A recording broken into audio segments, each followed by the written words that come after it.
1581లో యాండీస్ మౌంటైన్స్లో ప్రపంచంలోనే purest silver discover అయ్యింది.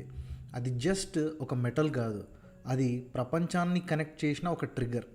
అదే టైంలో చైనా ఎంపరర్ ఒక స్ట్రిక్ట్ రూల్ పాస్ చేశాడు. అదేంటంటే ఇప్పటి నుంచి ట్యాక్సెస్ అన్నీ సిల్వర్లోనే కట్టాలని. గోల్డ్ కన్నా సిల్వర్ వాల్యూ చాలా పెరిగిపోయింది. అప్పుడు పెరు నుండి చైనా వరకు సిల్వర్ ఫ్లో స్టార్ట్ అయ్యింది. First time Europe, America, Asia అన్నీ ఒక నెట్వర్క్లో కలిశాయి. సిల్వర్ వల్ల చైనా ఎంపరర్స్ ప్రపంచంలోనే మోస్ట్ పవర్ఫుల్ రూలర్స్గా మారారు. ఒక మర్చెంట్ పేరు హౌక్వా, అతను వచ్చేసి ప్రపంచంలోనే రిచెస్ట్ మనిషిగా మారాడు.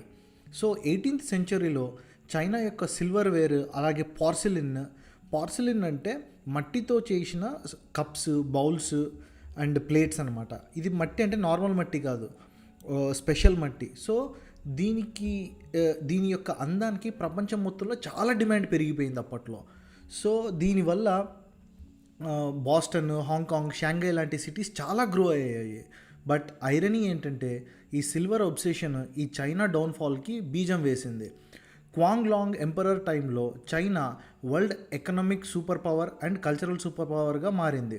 సిల్వర్ అంటే ఆ దేశంలో అప్పుడు ఒక రిలీజియన్లా చూశారు.